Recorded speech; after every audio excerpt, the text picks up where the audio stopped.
자, 그럼 지금부터 제10차 한민족 미래 포럼을 시작하겠습니다. 자, 먼저 국민의례가 있겠습니다. 모두 자리에서 일어나 정면에 국기를 향해 주시기 바랍니다. 일동 차렷. 국기에 대하여 경례.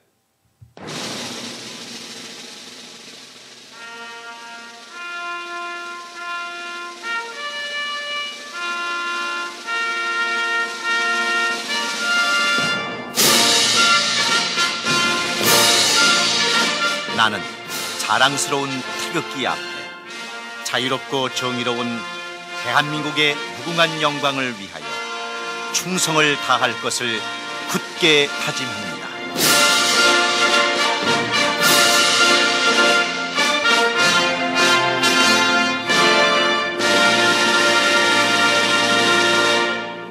바로 이어서 애국가 제창이 있겠습니다.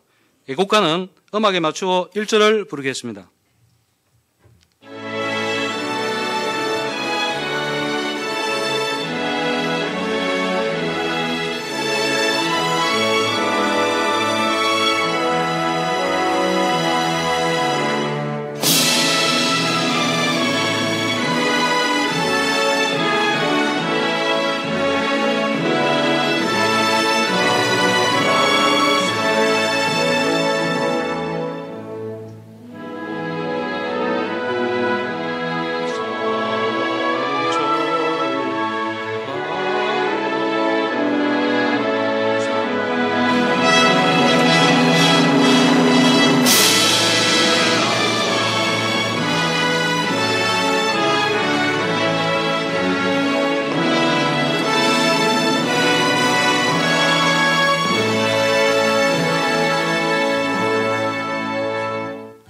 다음은 호국 영령 및 순국 선열에 대한 묵념이 있겠습니다.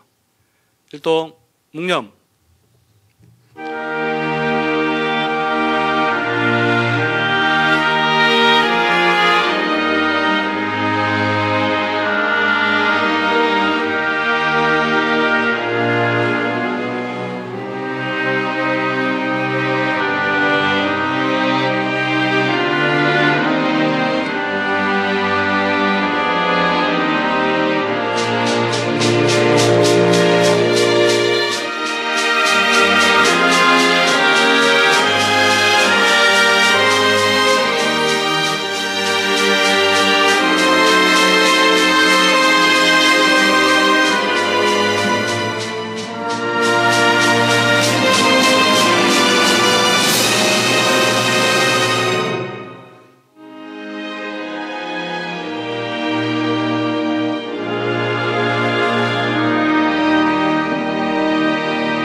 바로 모두 자리에 앉아 주시길 바랍니다. 다음은 한민족 원로의 공동의장을 대신하여 장준봉 운영위원장께서 인사말을 해주시겠습니다.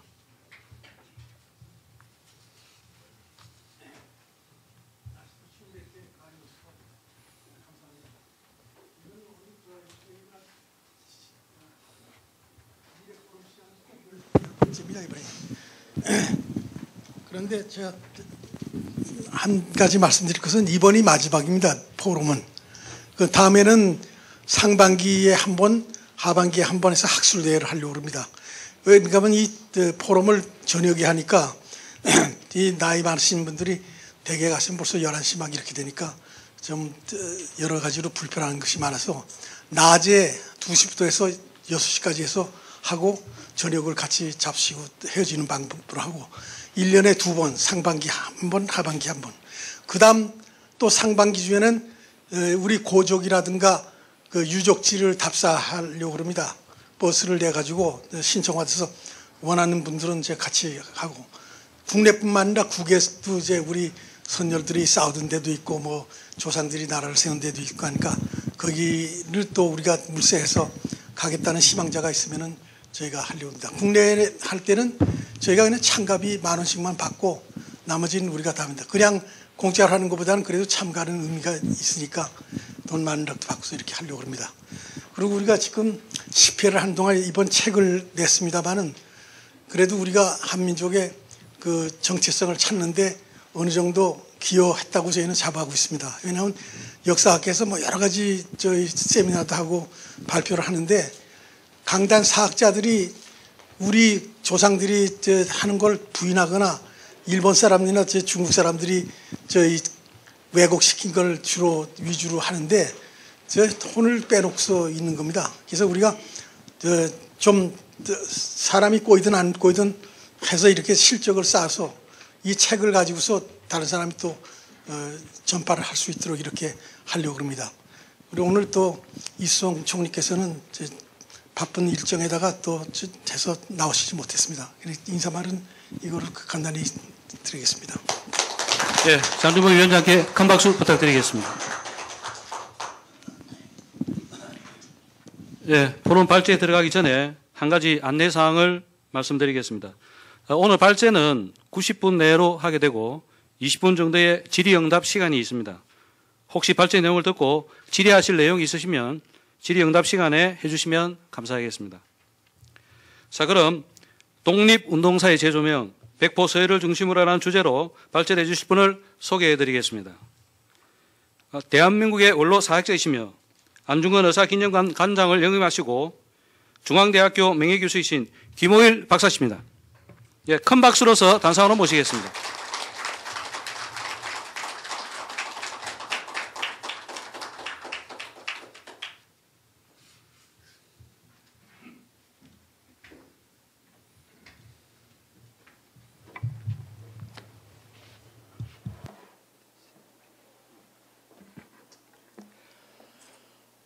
방금 소개받은 김호일입니다.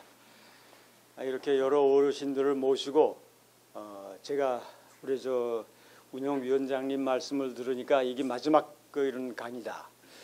굉장히 부담감을 많이 가져드렸습니다.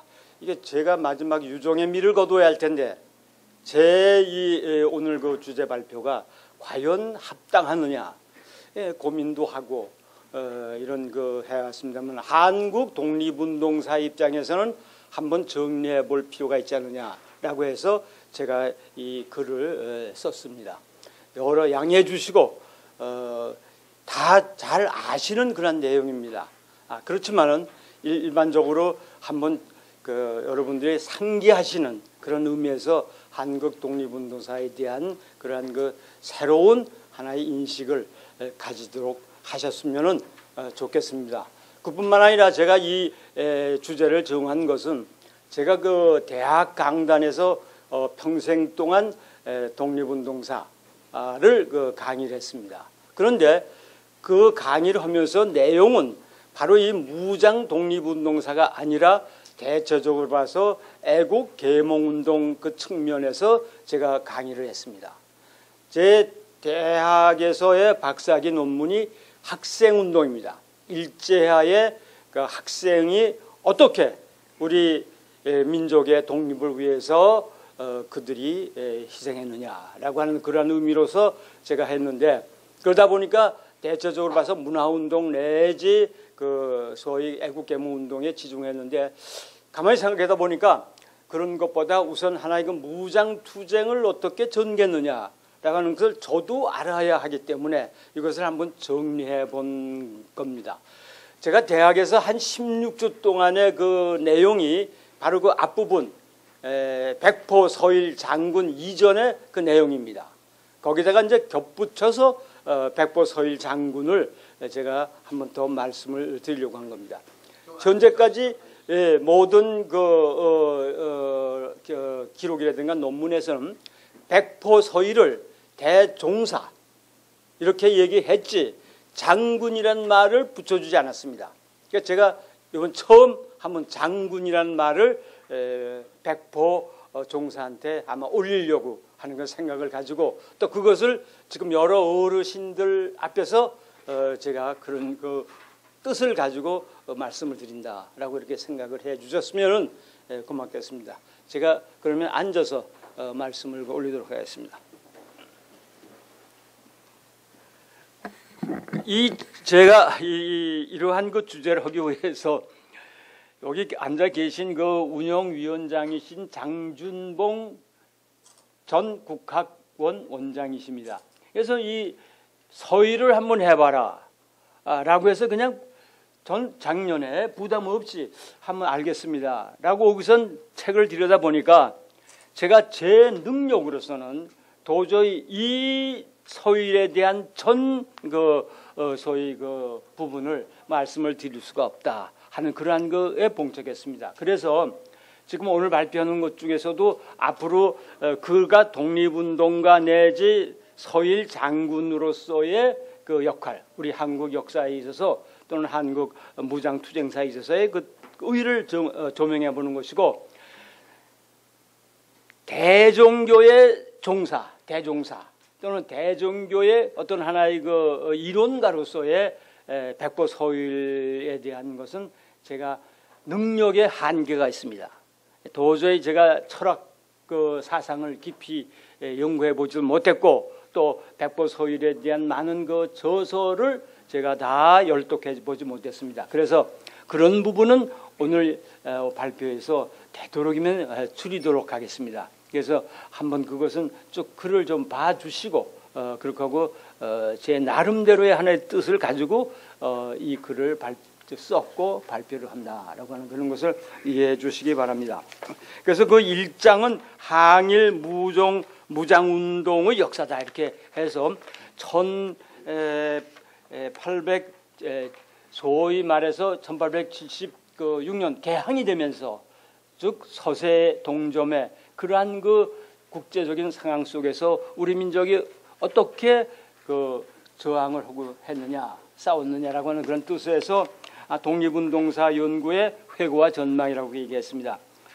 대체적으로 저는 1920년대에 들어와서 독립운동의 방향을 한 4가지로 정해봤습니다. 일부 학자들은 대체적으로 한 3가지만 정하고 있는데 저는 거기다 하나 더 집어넣었습니다. 우선 독립전쟁론입니다. 이건 뭐 두말할 필요도 없이 무기를 직접 들고 그리고 일본 제국주의와 대항했던 그러한 무장투쟁입니다. 그 다음에 두 번째가 외교 독립론입니다. 즉 우리가 연약하니까 국제사회에 우리의 상황을 호소하고 그들로부터 하나의 소위 도움을 받아가지고 이래서 우리가 자주 독립을 한번 해보자. 일본 제국주의를 물리치고 우리 나름대로 한번 독립을 이뤄보자라고 하는 그 외교 독립론입니다. 그 다음에 세 번째가 실력 양성론입니다. 이 실력 양성론은 우리가 일본과 같이 그러한 그 수준에 도달하지 못했으니까 그 일본을 물리치려면 일본보다 더 뛰어난 그러한 정치, 경제, 사회, 문화의 전 부분에 걸쳐서 하나의 상승을 해야 된다. 그래서 실력을 양성해야 되겠다 하는 그런 뜻입니다. 세 번째가 자치론입니다. 이 자치론은 1920년대 이후부터 나타나는 특이한 현상입니다. 무슨 얘기냐면 민족 개량주의자들에 의해서 넓은 의미에서는 일본 제국주의가 우길승천하니까 그들을 도저히 물리칠 수가 없다. 그러니까 일본 제국주의의 정치적인 하나의 양태를 인정하면서 우리가 실력을 길러가지고 이래서 우리 독립을 갖다 쟁취하고자 하는 즉 자치론입니다. 예, 그러한 것이 있었다. 그래서 세 번째 번이가 중요한 것이고 그 다음 자치론은 조금 문제가 있는 겁니다. 가장 특이한 것이 뭐냐면 추론 이강수의 민족 개조론이라든가 또는 기타 그 외에 일부 나중에는 말년에 가가지고는 육당이 만주 건국대학의 교수로 가면서 독립운동가로서 민족주의자로서의 하나의 거기서부터 넘어가는 그러한 그 입장이 있던 이런 그 문제입니다.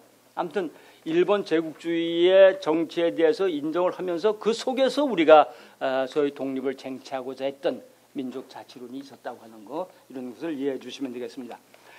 독립전쟁의 시기는 그러니까 무장투쟁이 있어서의 독립전쟁의 시기는 제1기가 잘 아시다시피 1895년부터 1910년까지의 의병전쟁입니다.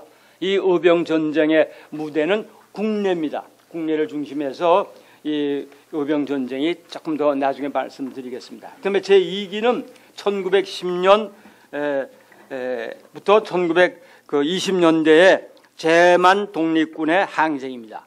제가 오늘 중심으로 말씀드릴 것은 바로 이 제2기, 즉 서일 장군이 소위 활동했던 그 시기가 바로 이 시기입니다.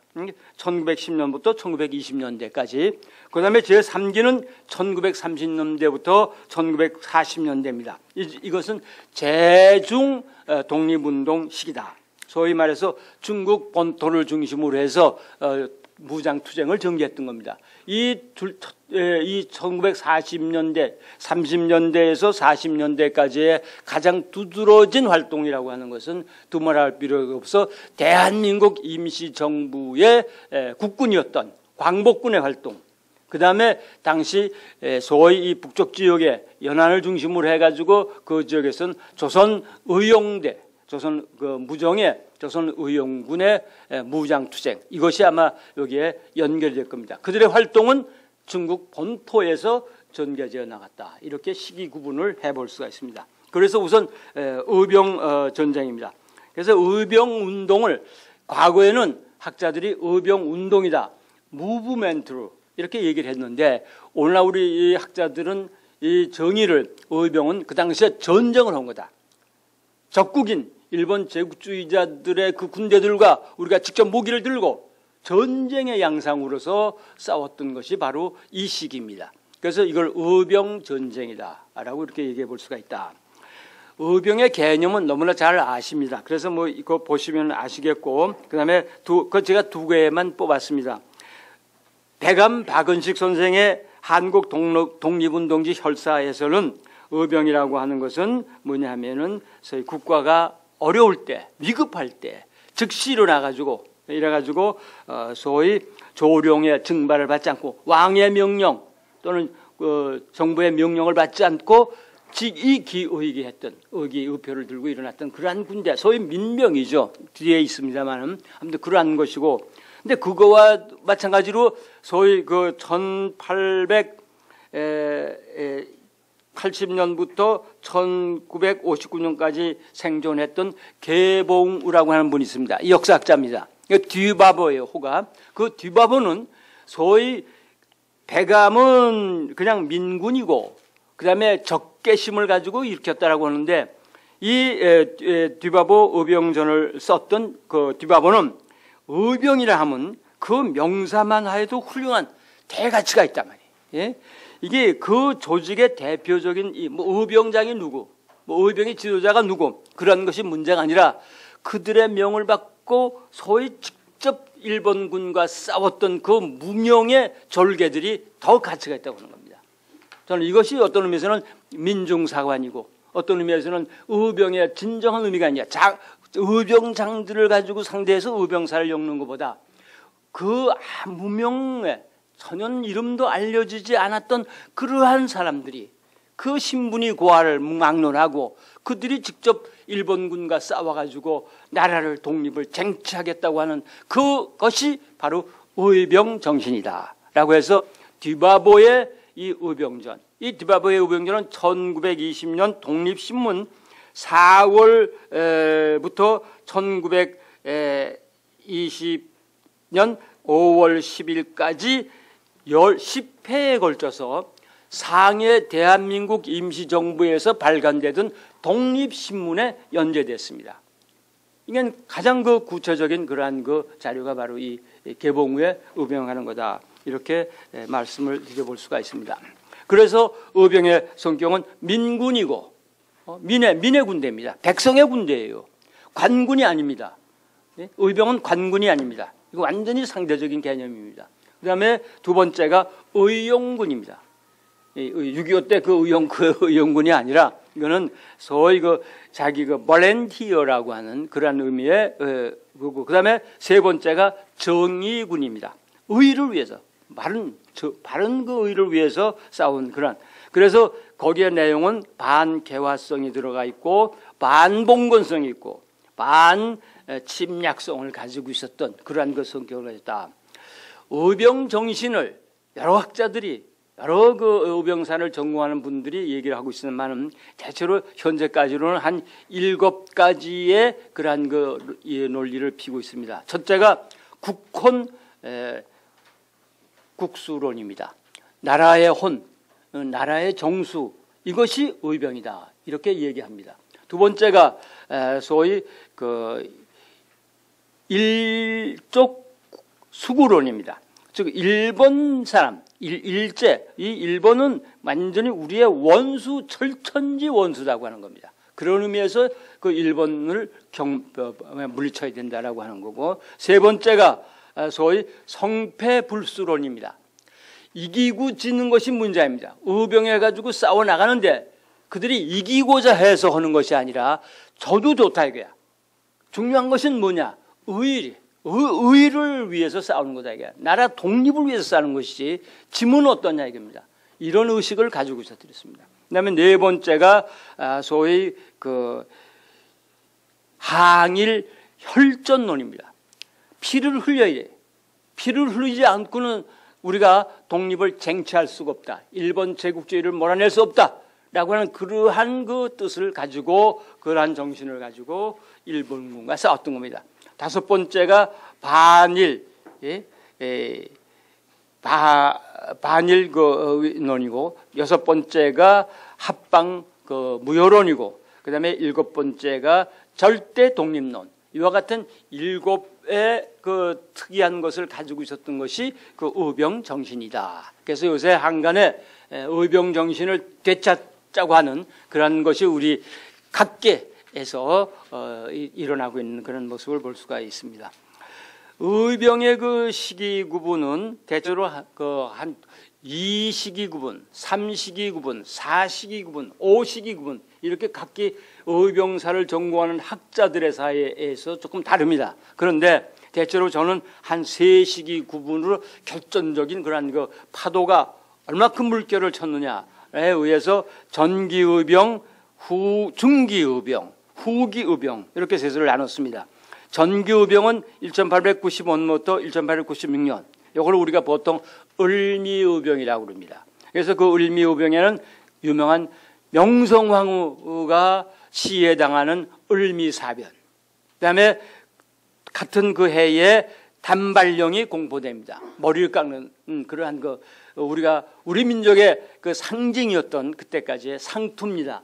그 상투를 이건 완전히 일제에 의해 가지고 잘라져 나가는 그런 단발령이 공포가 된 그런 상황 속에서 묘남 최익금 같은 분은 오두가단이라도 발불가단이다. 내 머리를 짤지언정 내 이 상투를 자를 수 없다. 라고 하는 그러한 그 뜻을 가지고 의병을 일으킨단 말이죠. 이러한 것이 이 지역입니다. 이 을미 그 의병은 처음이 1895년 8월에 보은에 문석봉 부대가 거의 토적을 내걸고 일어났습니다만 최근에 연구된 결과로서는 1894년부터 이 의병 운동이 전개돼 나갔다. 그래서 갑오의병이다. 갑오개혁이 일어났던 바로 1894년에 일어났다 해서 갑오의병이다라고 이렇게까지 학계 연구가 더 발전돼 나가는 모습을 볼 수가 있습니다. 가장 대표적인 그러한 이 전기의병에서는 더 말할 필요도 없이 의암 유인석 부대입니다.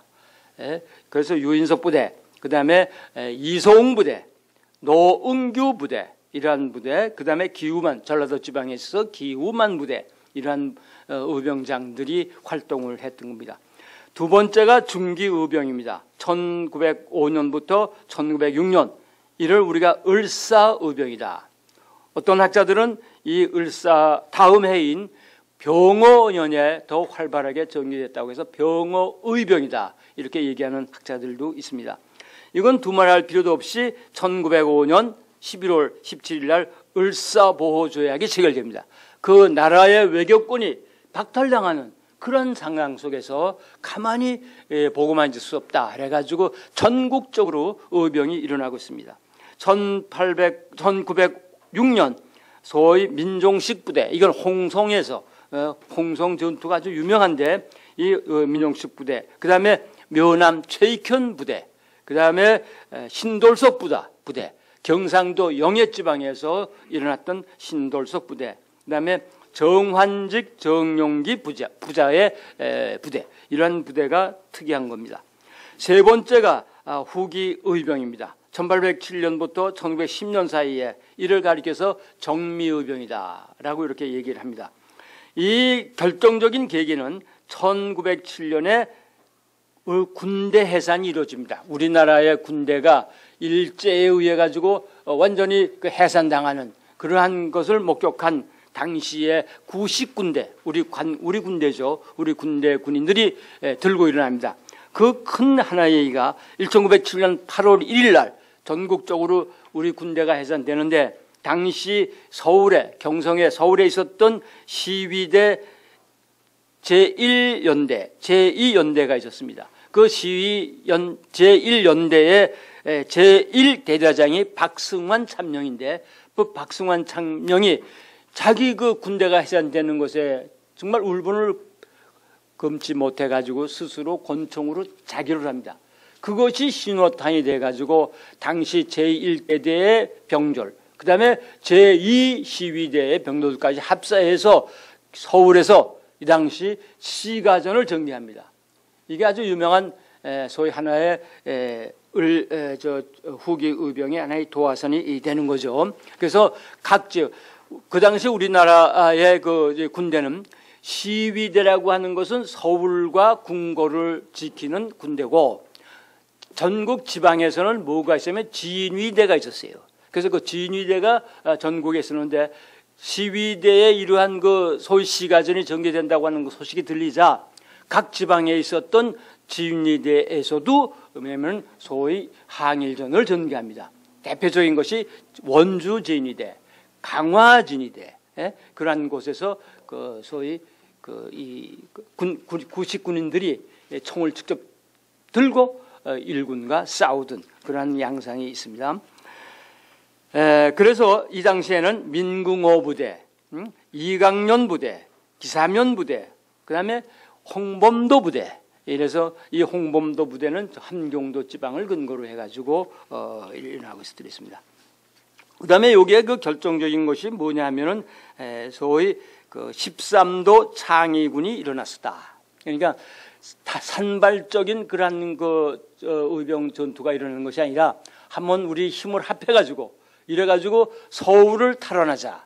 그 당시에 서울 탈환 진격 작전을 전개했는데, 당시에 총대장이 이인영, 그다음에 그 당시 참모장이 왕산 허위, 그리고 각 도의 8도의 대장들을 모아서 이것이 하나의 구성이 되어뜨렸습니다. 그러나 이것이 이인영이가 요 총대장 이인영이 마침 상을 당해요. 이래가지고 충이 먼저냐 효가 먼저냐 그 고민을 하다가 이인영이 효를 위해서 아버님 상을 치르기 위해 가지고 고향으로 내려가 버립니다.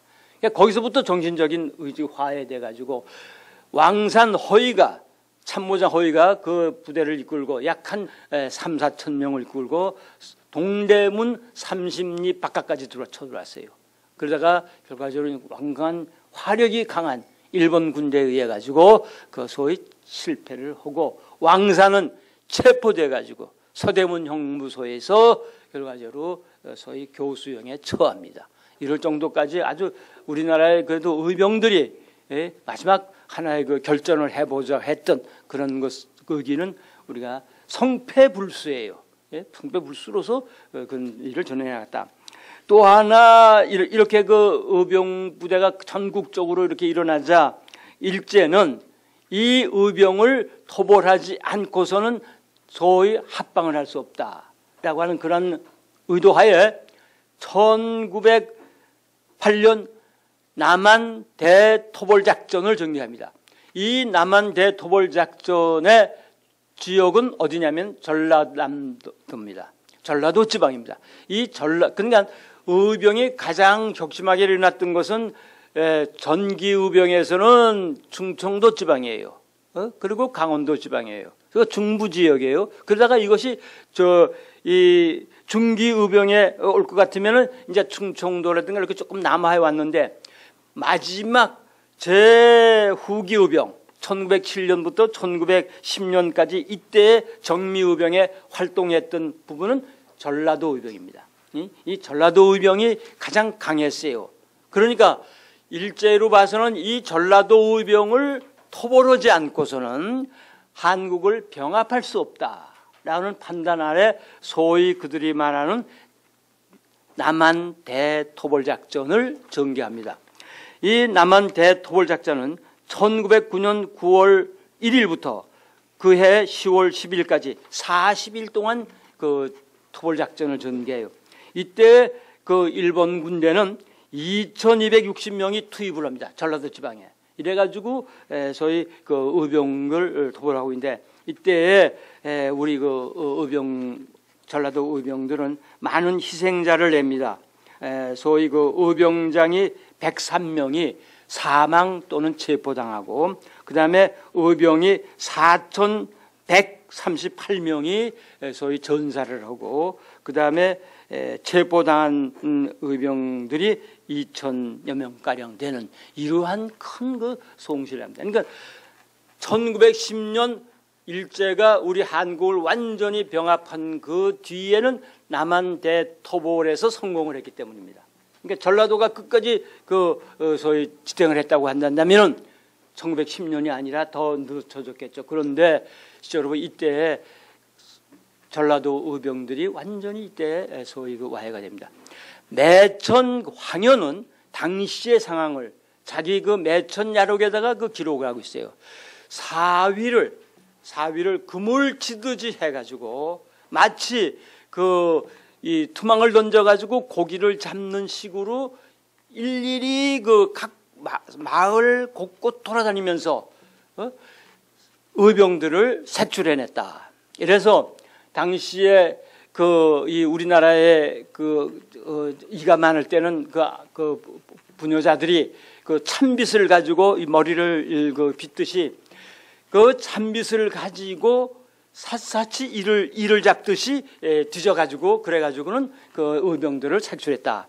이래서 당시 그 의병들 중에서 싸우다가 칼 맞아 죽은 사람, 도망가다가 뒤에 등을 맞아 죽은 사람, 할 수 없어서 어디까지 하냐? 강진 해남 지역으로 도망가다가 할 수 없이 바다에 뛰어들어 죽은 사람, 이럴 정도까지 아주 전라도 지방이 처참한 그러한 그 양상을 매천은 자기 저서인 매천 야록에 그렇게 기술을 하고 있습니다. 이렇게 일본은 악랄하게 우리 민족을 갖다가 소위 그 탄압했던 그러한 그 양상을 볼 수가 있습니다. 두 번째가 이제 그래서 제가 그 사이에 그 유인석과 안규영이라는 걸 했는데 이거는 시간이 적어서 제가 말씀을 더 못 올리겠습니다. 세 번째가 독립군의 항쟁입니다. 여기가 이제 저희 서포, 백포, 서율에 가는 것과 연결되기 때문에 독립군의 항쟁은 소위 가장 의병이 완전히 소위 실패하자, 나라가 빼앗기자 많은 애국지사들이, 많은 의병들이 어디를 건너면 두만강과 압록강을 넘어서 만주로 망명을 갑니다. 그래서 이 시기는 만주가 우리 무장 독립운동의 하나의 근거지가 되고 있고 활동 무대가 되고 있는 것이 바로 이것이다. 그 중에 큰 전투가 일본 제국주의자들과 일본군과 싸웠던 그런 것이 세 가지가 있는데 하나는 소위 첫 번째가 삼둔자 전투입니다. 그 삼둔자 전투는 어떤 의미에서는 이 독립군의 항쟁에 하나의 전초를 열었다 이렇게 얘기해 볼 수가 있어요.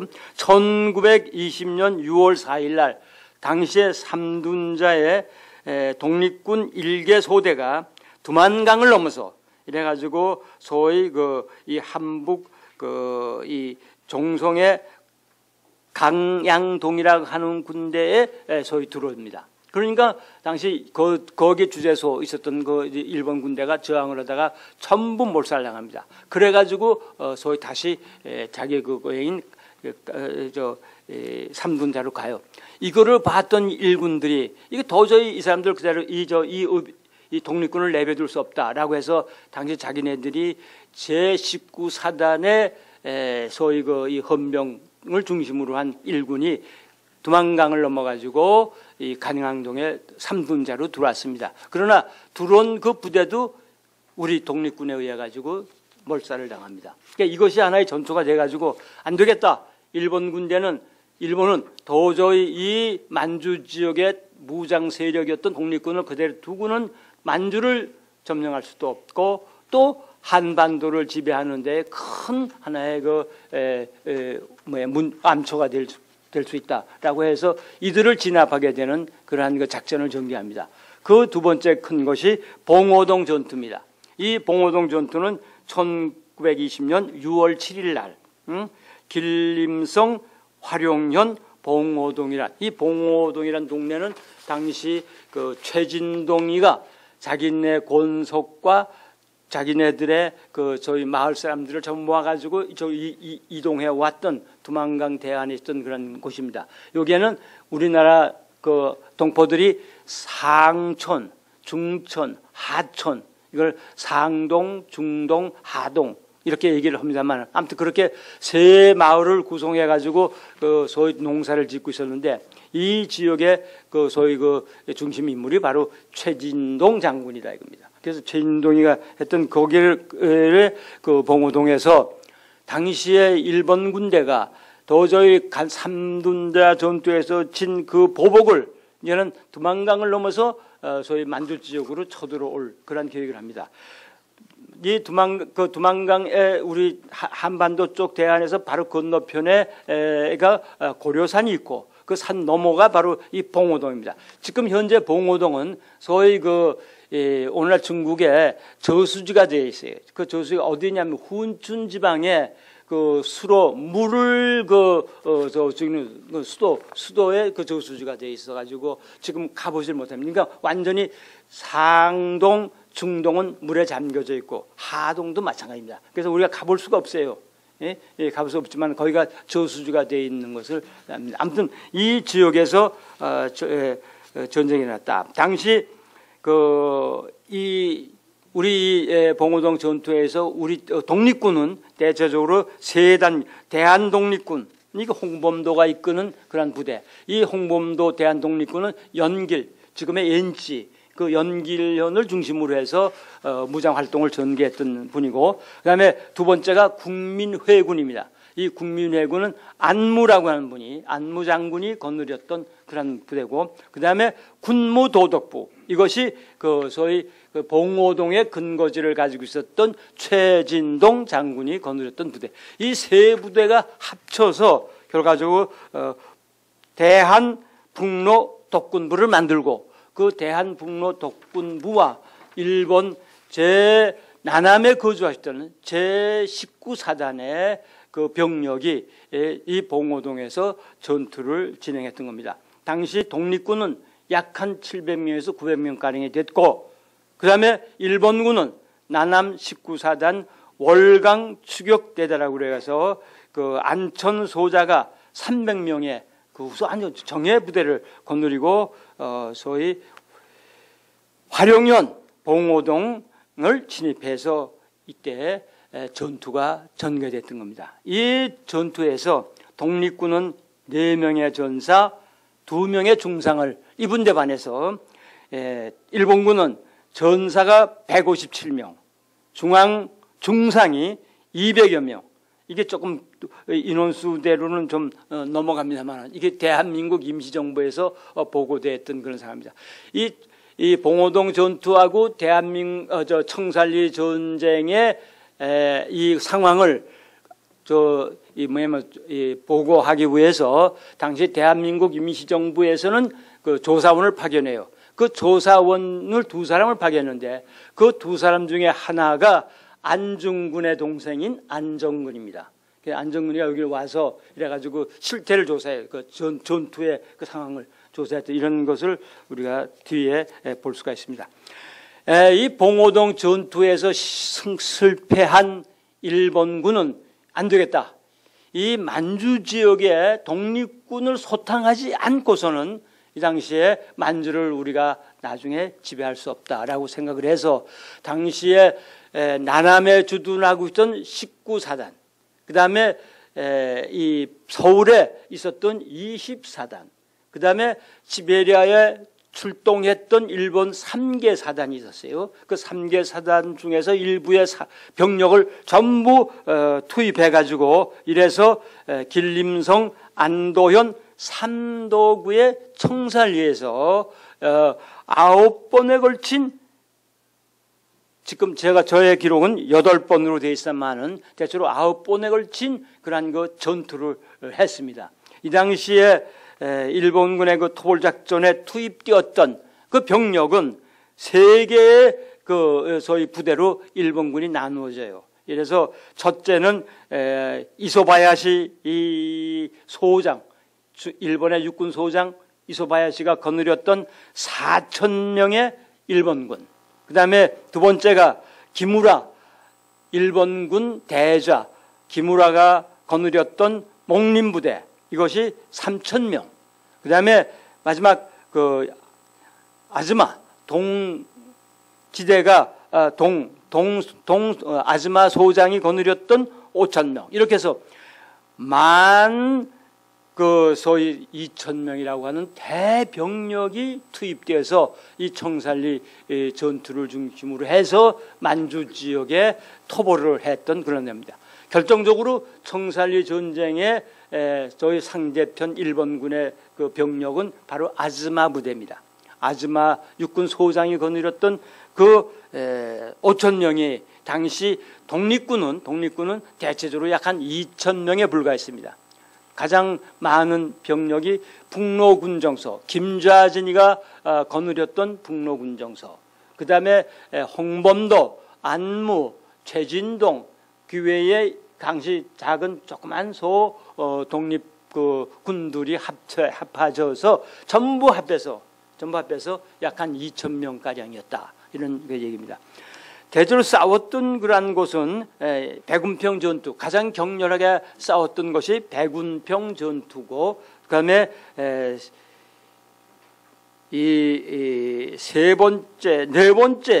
번째였던 어랑천 전투입니다. 가장 격렬하게 이 백운평 전투는 북로군정서와 일본군 가납이라고 하는 그 대령이 거느렸던 일본군 부대입니다. 이 부대에서 그 백운평 전투에서 아주 우리가 혁력한 공로를 세웁니다. 이거에 대한 그 기록을 그 철기 이범석이 나중에 자기 회고인 우등불이라고 하는 그곳에서 자세하게 이 백운평 전투에 가는 것을 기록하고 있습니다. 가장 격렬하게 전개했던 것이 소위 북로군정서 김좌진 부대와 그 다음에 연합부대였던 그 홍범도가 사령관했던 홍범도 부대, 이 둘이 합해가지고 싸웠던 것이 어랑천 전투입니다. 그 외에는 가장 많은 그 전투를 했던 것이 물론 두말할 필요 없이 북로군정서 군대였더랬습니다. 이렇게 해서 대체적으로 8번에 걸쳐서 우리가 완전히 승리를 합니다. 고동 하곡 전투까지. 전과는 독립군이 전사가 130여 명, 부상이 220여 명, 그래서 약 한 350명의 희생을 낸 데 반해서 일본군은 전사가 1,200여 명. 이게 임시정부의 보고입니다. 이 당시 안정근을 비롯해서 여기에 와서 조사했던 그 임정요원의 보고인데, 전사가 1,200명, 그 다음에 부상자가 2,100여 명, 합해서 3,300여 명의 그 희생 를 했던 것이 일본 군대다. 그래서 일본군의 이 숫자는 일본군 기록에는 나오지 않고 있습니다. 자기네들이 되도록이면 작게, 전투에서 작게 자기네들이 희생당했다고 하지, 이렇게 많은 이런 인원이 죽었다고 하는 것을, 희생당했다고 하는 것을 얘기를 하지 않고 있는 겁니다. 여기에서 가장 결정적인 것이 두말 필요 없이 이 당시에 우리 그 인물은 소위 백야 김좌진 장군, 그 다음에 소위 홍범도 장군, 이 두 분이 우리가 기억을 해야 할 그러한 인물입니다. 그 뒤에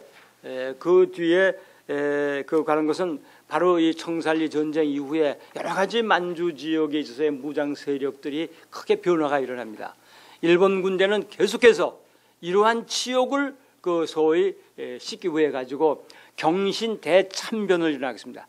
즉 우리가 이렇게 많이 3,000명이나 되는 많은 그 일본 군대가 희생당했으니까 너희들도 조선 그 적들도 뭐냐면 가만두지 않겠다고 해서 만주 지역의 이 간도 지방의 그 농민들을 대량 학살하고 있습니다. 이때 학살당한 수가 3천여 명이 됩니다.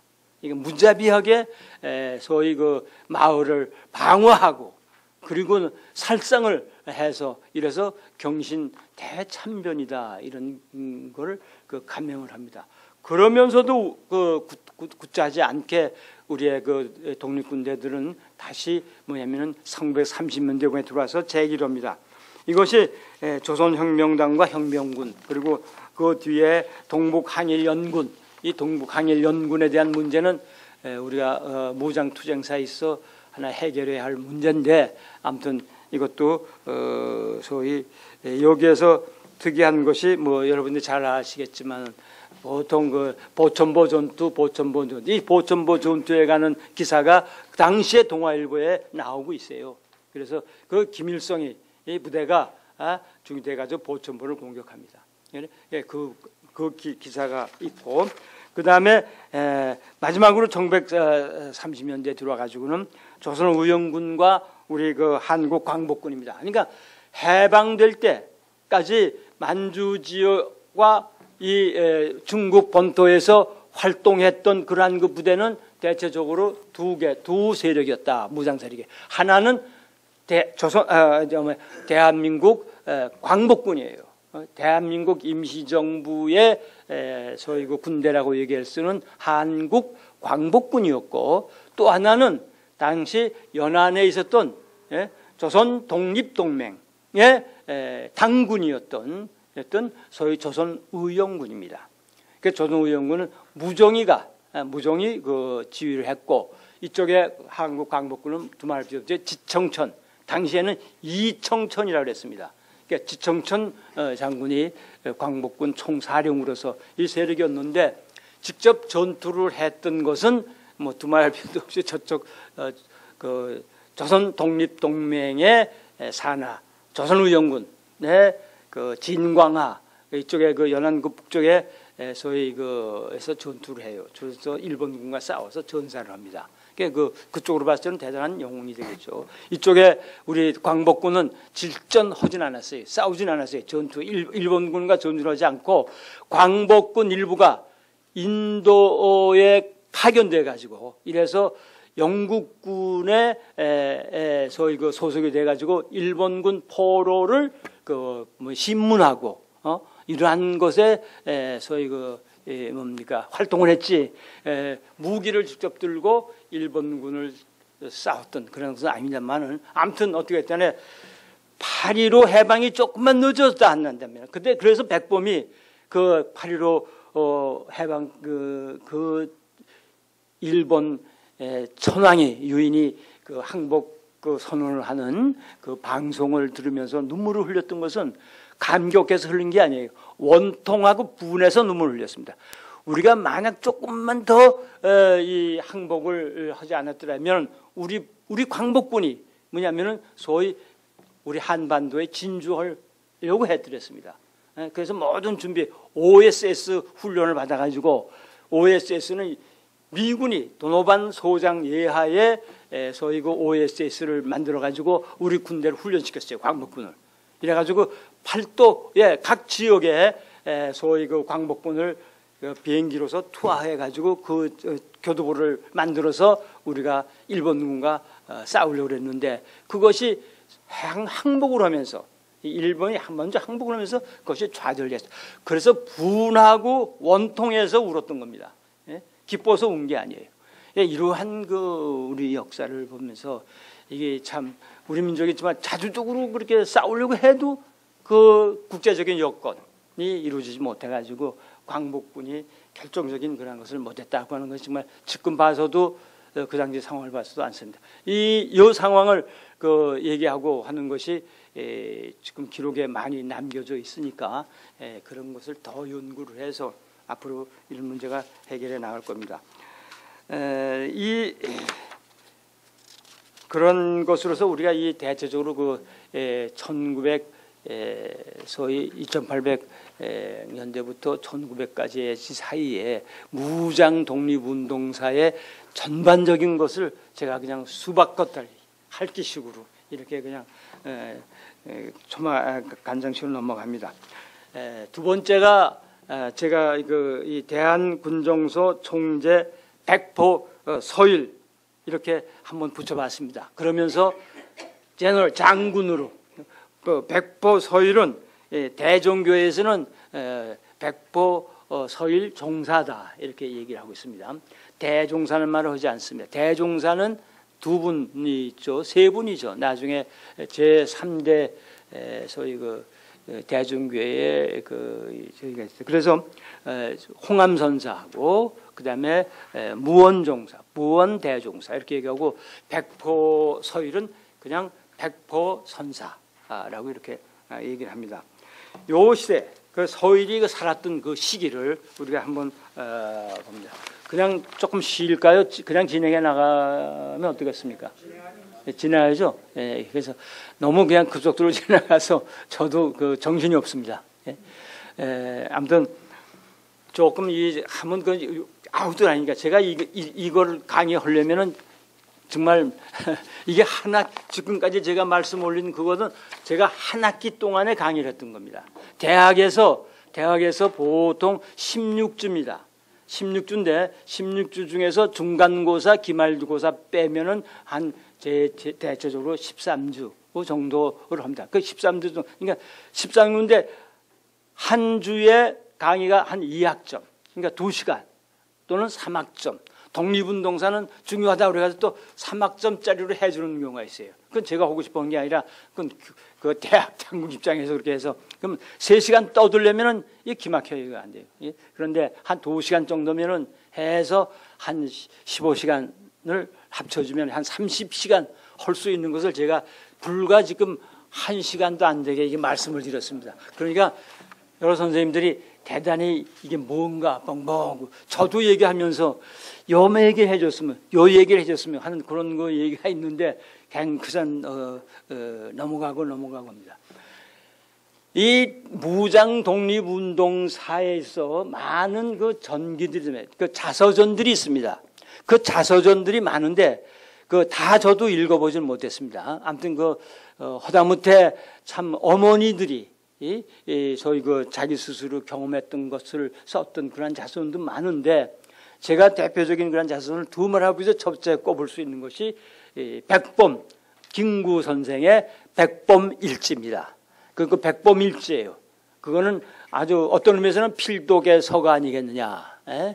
한번 읽어보시면 백범이 어떻게 독립운동을 전개하고 또 대한민국 임시정부를 어떻게 끝까지 지켰느냐라고 하는 그런 것. 잘 아시다시피 그 이봉창 의사, 윤봉길 의사를 그렇게 만든 사람도 백범입니다. 안중근은 안 만들었어요.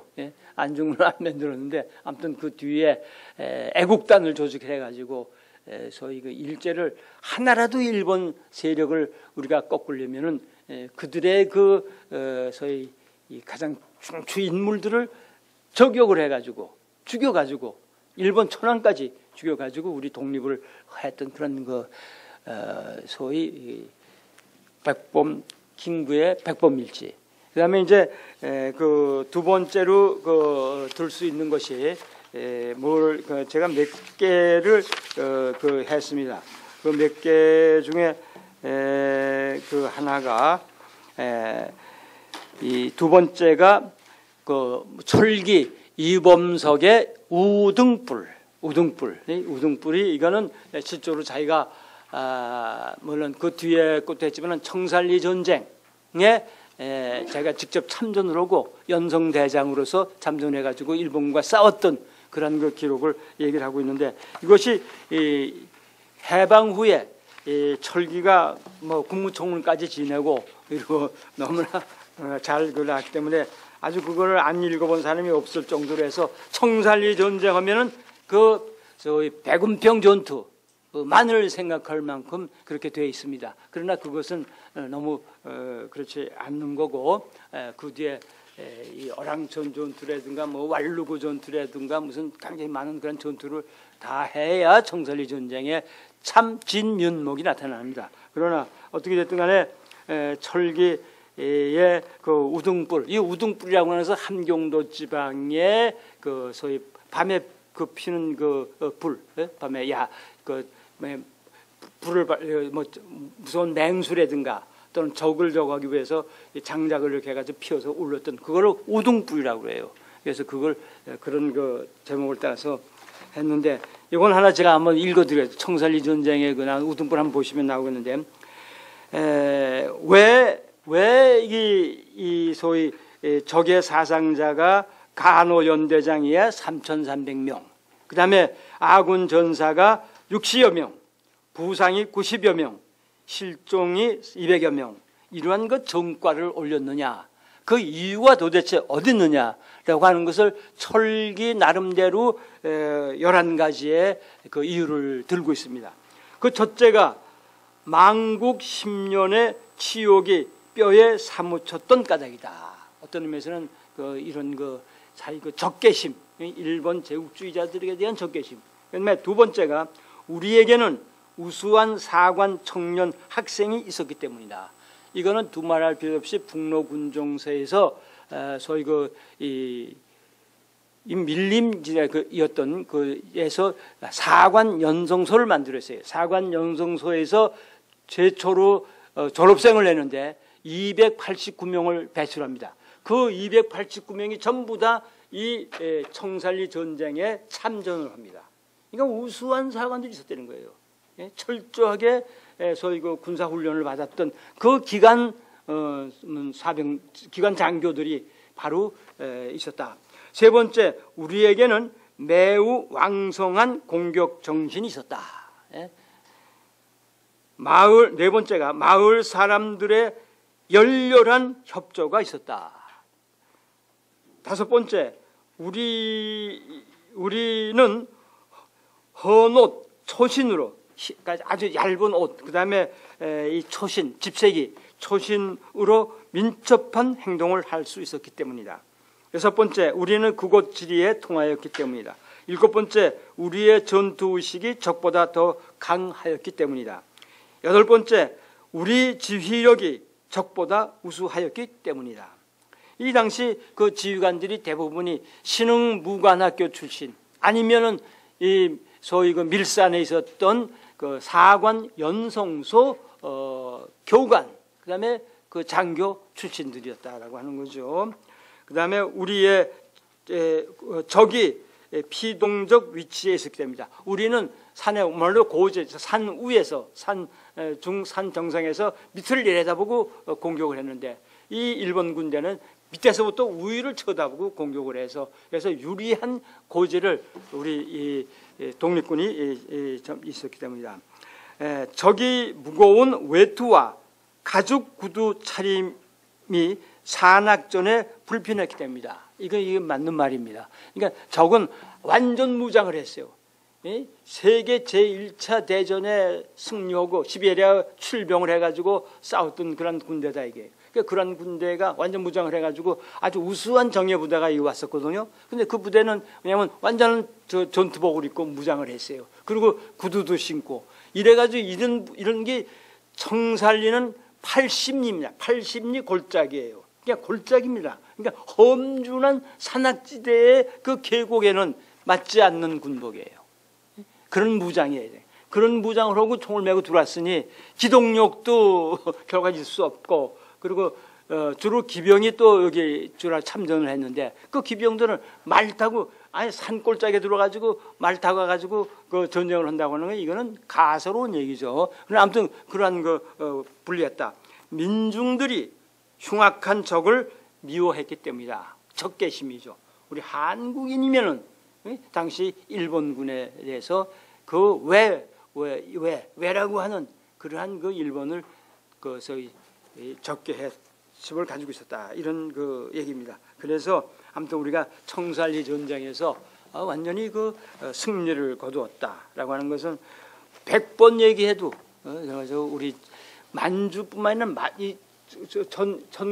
1910년 그 이전부터 그 이전 의병 전쟁을 전개해 나갔던 1895년 내지 94년부터 1894년부터 1945년 그 사이에 우리가 무장 투쟁을 했는데 그 중에서 가장 금자탑이 청산리 전쟁입니다. 청산리 전쟁만큼 그 후에 일본군과 대적을 해서 소위 이긴 전쟁은 없어요. 그러니까 이게 얼마나 이 청산리 전쟁이 우리에게 큰 우리 민족사에 있어서 해방 독립운동사에 있어서 가장 큰 위치를 차지하고 있냐라고 하는 것을 볼 수가 있습니다. 그 중에 한 사람이 바로 서포, 백포, 서일 장군이다 이렇게 얘기해요. 왜냐하면 북로 군정서의 총재가 서일입니다. 그리고 북로 군정서의 사령관이 백야 김좌진입니다. 그래서 청산리 전쟁하면 김좌진, 이범석이는 잘하는데 서일이가 청산리 전쟁에 참전했던가 하지 않았던가라고 하는 이런 그 미스터리가 아직 남아 있어요. 이거 지금 현재 해명을 못 하고 있습니다. 직접 백포가 이 청산리 전쟁에 참가했느냐? 그 뒤에서 많은 그 군수품을 조달하고 그다음에 그 모든 것을 지휘했지만은 그러나 직접 총을 들고 일본 군대와 김좌진식으로 싸우진 않았어요. 그건 뭐 두말을. 그래서 이 문제를 우리가 빨리 해결해야 된다. 그래야 백포의 진정한 의미의 위치가 설정될 수 있다. 저는 그렇게 생각을 합니다. 아무튼 그런 의미에서도 저는 이 백포 서일을 장군으로 한번 우리가 의미 부여를 해보자라고 하는 겁니다. 이 백포가 생존했던 그러한 시기는 국제 정세는 제국주의의 그러한 그 침략을 우리가 받았던 그러한 그 시기입니다. 뭐 두말할 필요도 없이 이 당시에 우리나라를 두고 그 당시 주위의 국가들이 소위 청나라는 중국은 우리를 아직까지도 속방이다. 자기네들의 그러한 그 속방으로 생각해가지고 우리를 굉장히 그 뭡니까 소위 그 사대주의에 자기네들이 입각을 해가지고 우리를 그 소국이다 이렇게 보고 있는 그게 유명한 조총수륙 무역장정이라는 것을 체결해가지고 이 당시에 우리의 외교권 또는 우리의 소위 그 행정권까지도 간섭을 했던 겁니다. 그 앞장섰던 사람이 누구냐면 유명한 나중에 중국의 소위 대총통이 되었던 위안스카이 원세계입니다. 원세계가 한반도에 와 있었더랬어요. 그 당시에. 이래가지고 국내의 정치를 줬다 폈다 한 그 인물이 우리나라에서의 그 들어오는 모든 서구 세력과 일본과 러시아 또는 자기 나라 이 삼각관계 속에서 국제적인 정세가 돌아가는 것을 너무 잘 아는 위안스카이는 중국에 가가지고 이래가지고 선문을 물리치고 자기 스스로가 소위 대총통이 되는 그런 것이 우리가 근데 이 당시에 청나라는 우리를 아직까지도 속방론을 가지고 있었더랬어요. 그다음에 일본은 뭐냐 정한론이죠. 두말할 필요 없이 정한론입니다. 아주 한국을 먹어야 그다음에 일본이 소위 우길승천하는 대동아 공용권을 만들 수 있다라는 그런 생각 속에서 우리를 그렇게 보고 있었고 그다음에 제정 러시아는 남진 정책을 감행하고 있습니다. 소위 이 제정 러시아가 크게 소위 자본주의 체제로 제국주의 체제로 변모해 가면서 해외로 발전하려고 그러는데 영국이 막고 프랑스가 막고 도저히 발전할 수가 없어요. 그래서 유명한 전쟁이 크리미아 전쟁입니다. 그러니까 크리미아 전쟁에 의해서 발칸반도로 진출하다 그것도 소위 이루지 못하고 이래서 마지막으로 사이베리아 지역으로 경영을 해가지고 이쪽 극동지방으로 진출을 하려고 했습니다. 그것이 소위 말하는 부동항을 얻기 위한 남진 정책이다. 그 남진 정책을 감행해서 그래서 호시탐탐 한반도를 소위 노리고 있었던 겁니다. 그래서 유명한 용안포를 조차하고 마지막에는 이 한반도 남쪽 소위 마산 이 마산 지역에 그 당시 뭐냐면 율금이라고 그랬어요. 그 마산 지역을 조차하려고까지 했던 겁니다. 그러나 청나라 일본의 반대에 붙여가지고 완전히 이룩하지는 못했습니다만은 아무튼 이런 상황이에요. 그런 상황 속에서 참 나라가 참 경각에 달려 있을 이때 국내 정세는 어떠냐? 백성들과 위정자들이 혼연일체해가지고 이를 물리쳐야 되고 이를 싸워서 이겨야 할 텐데 국내에는 안동 김씨, 풍양족 씨의 세도 정치가 진행되는 시기입니다. 예? 그래서 이것이 뭐냐면은 1800년부터 1868년까지 소위 63년까지 대원군이 고종의 등극을 통해서 집정하던 그 시대까지예요. 그래서 안동 김씨는 3대 60년 동안 우리 그 정치를 소위 지역에서 이때 유명한 뭐 두말피도 부정부패가 소위 만연돼 가지고 이래 가지고 정치적인 혼란이 야기됐던 그런 그 시기죠. 그다음에 마찬가지로 풍양조 씨도 소위 그 하나의 세도 정치를 합니다. 그 뒤에 고종이 등극을 해서 흥선대원군이 한 10년 동안 우리가 그래서 일선에 권불 10년이라고 합니다. 10년 동안 대원군이 개혁 정치를 단행해요. 그래서 그 개혁 정치는 우리가 오늘날 얘기하는 무슨 이런 개혁 정치가 아니라 그 당시에는 중앙 집권화를 위한 대원군이 보니까 너무 이 세도가들 외척들에 의해 가지고 정치가 농단됐다. 그러니까 외척을 물리치고 왕권을 강화해야 되겠다라고 하는 그러한 소위 그 세도 정치, 대원군이 개혁 정치를 합니다. 그러나 10년 동안 하다가 결과적으로는 며느님한테 명성황후 민비한테 소위 쫓김을 받고 뭐냐면 자기 명성황후의 세도 정치가 1814년부터 1896년까지 잘 일어납니다. 그러니까 민비가 죽을 때까지 일어납니다.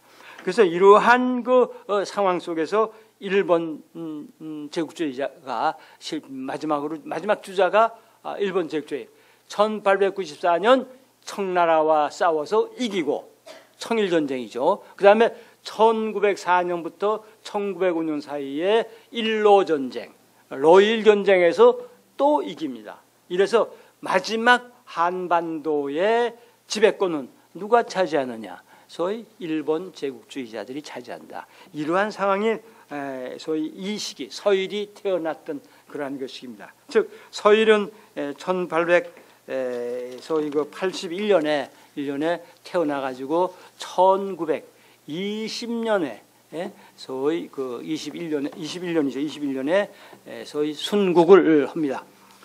가계는 이 원래 그 서일은 그 이천입니다. 이천이고 본관이 그리고 그 시조는 신라말 이천 지방의 호족 서신일입니다. 서신일이고 제가 족보를 좀 뒤져보려고 했는데 족보는 보지 못했습니다. 그래서 이 서신일이라고 하는 사람 그것도 아는 사람이 많지 않아요. 지금 한 두세 편의 서일에 대해서 논문을 썼는데 그 쓴 사람들이 서신일을 모르고 써요. 그러니까 근데 결과 중요한 거는 그 인물에 대한 연구에서는 중요한 것이 뭐냐면 그분의 하나의 그 가계입니다.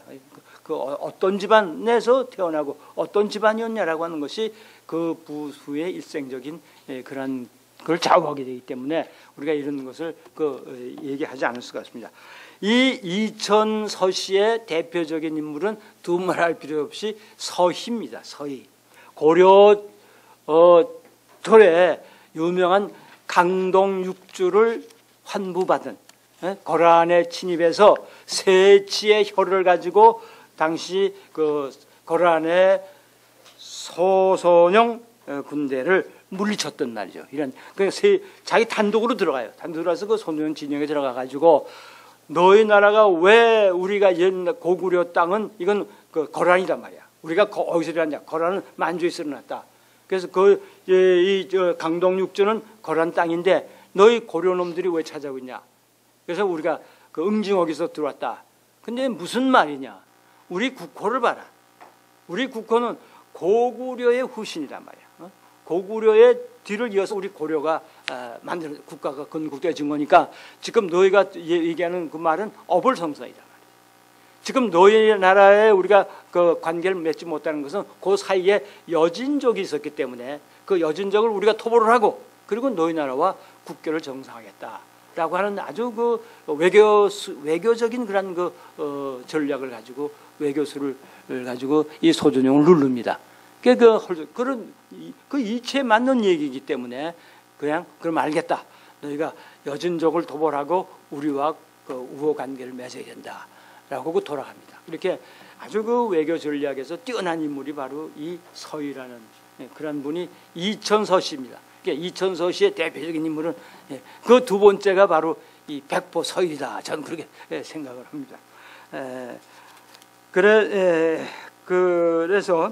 그 출생은 1881년 2월 26일 날 함경북도 경원군 안흥면 금희동이라는 곳에서 태어납니다.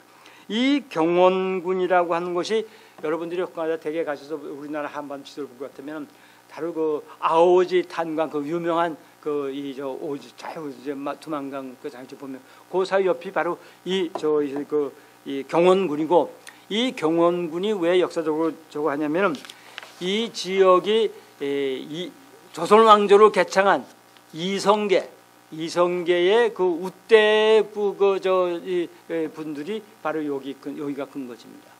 그래서 이성계의 그 조부가, 그러니까 주로 이성계는 그 원 지배하에, 소위 몽고 지배하에 그 다루가치 역할을 하고 그 지역에서 이 조부까지 그 벼슬 자리입니다. 그러다가 이제 나중에는 이제 조선을 개창을 해서 완전 묻히지만, 아무튼 이러한 아버지가 소위 그런데 서재운입니다. 서재운의 그 독자로서 태어납니다. 이때 서일은 3대 독자입니다. 그러니까 대를 이어서 아버지 때부터 쭉 계속해서 할아버지, 아버지, 자기까지 3대 독자예요. 또 마지막으로 결혼을 해서 그 아들을 낳는데 그 아들도 또 독자예요. 그래서 이 서일은 4대 독자 집안이었다. 그러니까 손이 굉장히 귀한 그러한 그것을 볼 수가 있습니다. 원래 이름은 서기학이고, 그 기자가 아주 대단히 그 어려운 그 한자인데, 아무튼 서기학이고, 호가 백포, 그다음에 당호가 삼여당이다. 용모가, 이게 기록에 조금 그 나와 있는 걸 보면은 5척 6천이다. 그러니까 보통 중키 조금 넘는 5척이면 단신이죠. 그러니까 중키 조금 5척 6천이고, 얼굴 모양이 메마르고 그다음에 길어서 여인 편이었다. 그 백포 서일의 소위 그 사진, 그 모양이 유일하게 남아 있는 것이 여러분 그 기록에 조금 있는 게 있습니다. 그 보면은 얼굴이 길쭉하고 시커매요. 뭐 사진상에 시커매서 그렇지만 칼라 사진이 없기 때문에 그런 걸 볼 수가 있는데, 그 다음에 코는 높고 머리는 그 산발을 했어요. 그 나중에는 머리를 다 깎아버리고, 그다음에 피부색은 검은 편이었다. 검은 편이었다. 신부는 두말할 필요도 없이 농민입니다. 일반 백성이었습니다. 양반 출신이 아닙니다. 이게 농민 출신이었다. 그 다음에 교육은 1890년에 10살 때 소위 그 지역에, 자기 소위 지역에 있었던 당시에 그 종성의 처사, 이 처사는 뭐냐면 산곡에 마을에 묻혀가지고 사는 하나의 그 처사죠. 그 처사 하금 김노춘에게 사살합니다. 배웁니다. 그래서 이 김노춘이라는 사람을 우리가 앞으로 주목해야 할 그런 사람인데, 왜 그러냐면은 이분의 저서가 뭐냐면은 북여요선이라는 책이 있어요. 북여요선. 거기에 그 기록이 있습니다. 이 북여요선은 문자 그대로 우리나라의 북방 지역에 대한 그러한 기록을 해놓은 겁니다. 왜 그러냐면 이 시기 북방 북여요선이 만들어질 때, 이때가 대체는 1904, 5년 이때인데, 이때 이 중국 청나라와 우리가 뭐냐면 백두산 정계비를 가지고 국경 분쟁이 일어났던 데입니다. 그래서 토문강이 두만강이냐, 그렇지 않으면 저쪽 그 송화강의 상류냐, 이래 가지고 논쟁을 벌였는데, 이때 이분이 김노춘이가 이거를 반드시 다시 이제 뒷날 이거에 대한 문제가 일어날 것이다라고 해서 자기가 거기 살면서 일일이 모든 고문원을 통해 가지고 이 책을 지었어요. 그래서 이 책이 오늘 아주 귀중한 백두산 정계비 및 그 북방 지역의 영토 문제에 대해서는 필독의 서다, 필시 볼 수 있었던, 봐야 되는 그런 책이다라고 하는 것이 기억됩니다. 아무튼 그리고 이 김노춘이가 당시에 뭐에 아주 능했냐? 이분은 처사라고 하는 것은 그래도 잔반출 양반입니다. 양반인데 이래서 이분이 이 주역에 아주 통했습니다. 그러니까 한학에도 조예가 깊었을 뿐만 아니라 그 중에서도 가장 주역, 이 주역을 가장 뭡니까 풀이하고 주역에 큰 관심을 가지고 있던 사람이 돼서 나중에 그 제자였던 백포도 나중에 이 주역에 통달한 그 숫자에 통달해 가지고 당시 이 대종교의 많은 저서들을 그 나름대로 그 소위 이 번역 해석을 했던 것을 볼 수가 있어요. 1900년에 와서 20살 때 쭉 그 자기 고향에서 그 한학을 공부하고 주역을 배우다가 그러다가 1900년에 20살 되던 해에 함경북도 경성군의 유지의숙으로 유학을 옵니다. 그래서 그 당시에는 경성이 함경북도의 경성이 가장 대표적인 그러한 그 지역이었습니다. 이 지역에서 나중에 나남이 뭡니까 떨어져 나가고 그 외에 청진이 있고 그랬다 이거죠. 그래서 이 함경도 지방의 정치 또는 문화의 중심지가 이 경성이었더랬어요. 그래서 경성에 유지의숙을 만들어 놓는데 이 이운엽이라고 하는 개화학자가 유지의숙을 만들었다 이거예요. 예? 그래서 그 유지의석에 입학을 합니다. 이 유지의석이 나중에 함일중학이 돼요. 함일이라고 하는 것은 뭐냐면 함경도 지방의 제일 학교다 이거예요. 그 함일학교예요. 함일학교. 그 함일학교가 농업에서부터 출발을 해서 뭐냐면은 소위 그 사범학교까지 만들어요. 그래서 함일 사범학교까지 돼요. 그래서 여기 출신들이 물론 사립학교입니다.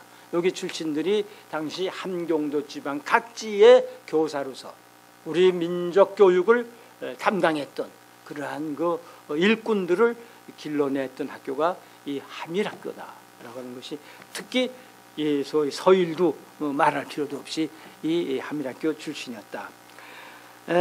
그래서 1912년에 이 유지의숙을 졸업을 한 뒤에 망명하기까지 약 10년 동안은 자기가 자기 고향이었던 종성 이 지역의 각 학교에서 교육 활동을 하고 애국 계몽 운동을 하고 이렇게 활동하다가 1910년 소위 우리나라가 소위 경술 국치를 당해서 난 나라가 주권이 완전히 빼앗기자 자기가 스스로 망명을 합니다.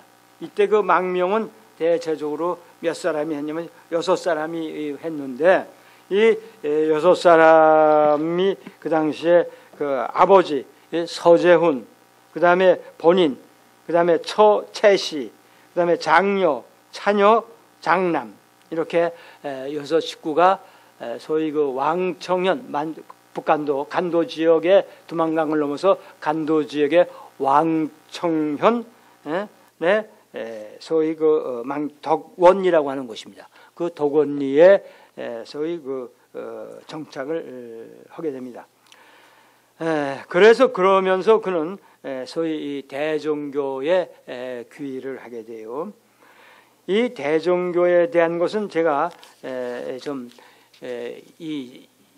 이걸 만들기 위해서 제가 여러 그 책을 봤습니다만 굉장히 제가 이 종교 사상의 지식이 없어서 이 대종교 중광 60년사라고 하는 게 굉장히 이렇게 두꺼운 그 책이 있어요.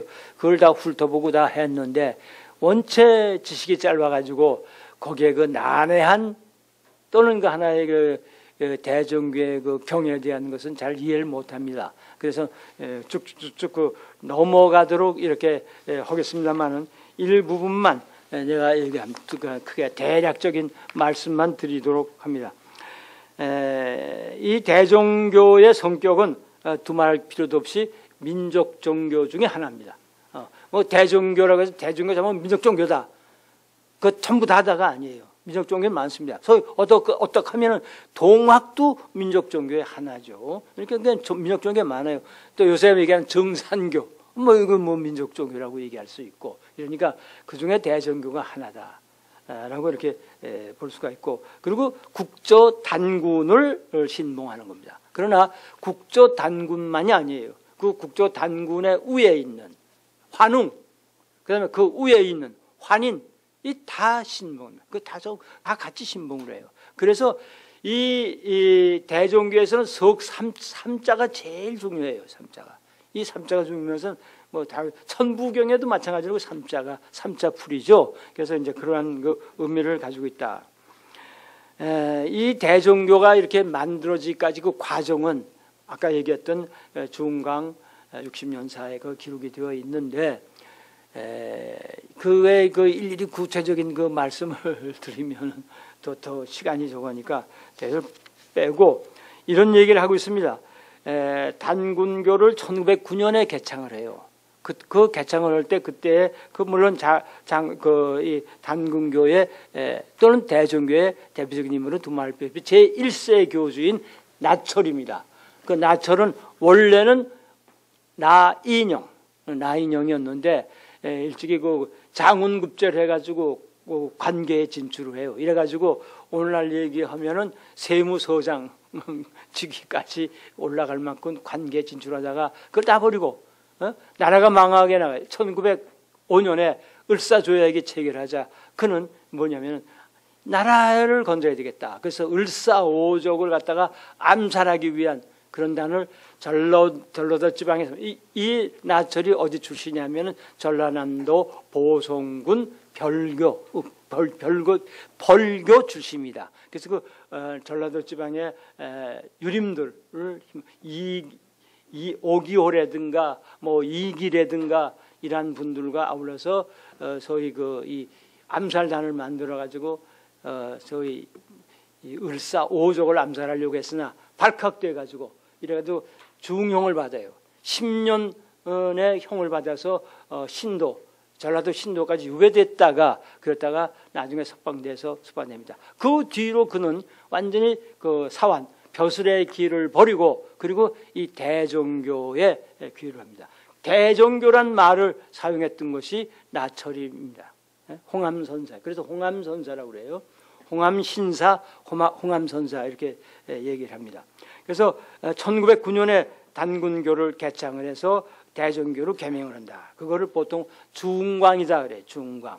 그래서 대종교에서는 4개의 중요한 그 행사 국경일이 그 대종교의 중요한 길이 있습니다. 하나가 뭐냐면은 두말 필요도 없이 이제 그 마지막 뒤끝이 가경절. 가경절은 홍암이 그 죽은 소위 그 조천한 그것을 기념하고 두 번째가 여기 그 말하는 그 중광절, 이 중광절이고 그 다음 절이 소위 그 1월 그 이런 처음 그 나라가 제일 처음에 단군을 모셨기 때문에 거기에 대한 거를 하는 그런 기절을 봐가지고 얘기합니다.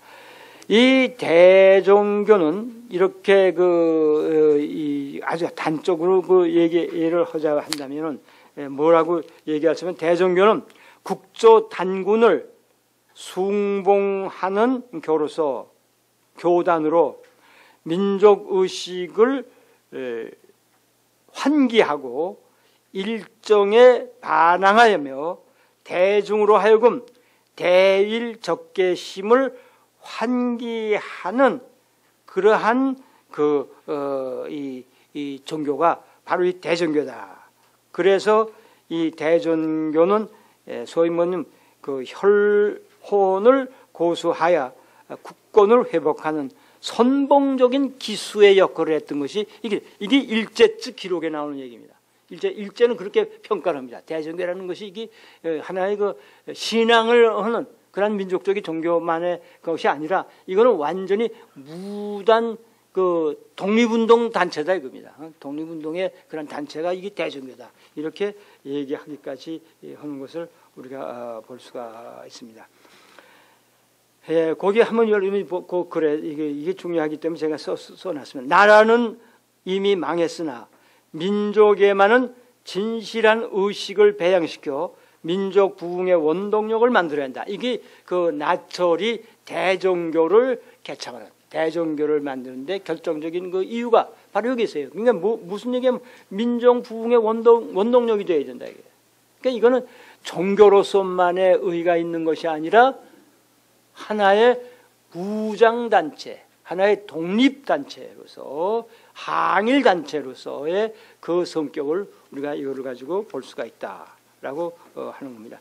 그 대종의 대자는 그건 여러분이 잘 알다시피 소위 그 유일하다, 크다라고 하는 그 뜻을 가지고 있고, 그 종자는 사람 인변에 말하는 종자는 그 사람인의 그 종이다 이게. 그게 무슨 뜻이냐면 상고 신인을 신인을 가리켜요. 상고 신인 누구냐?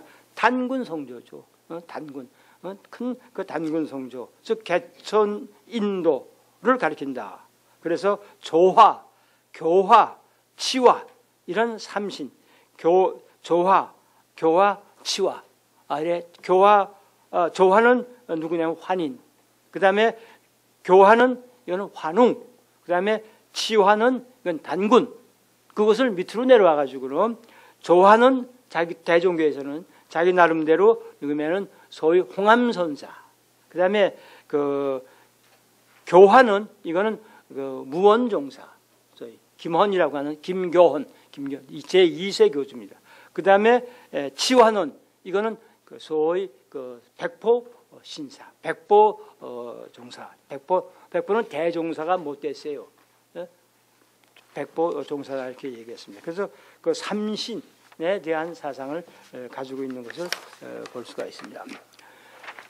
그래서 이 당시에 이 단군 포명서가 이게 이제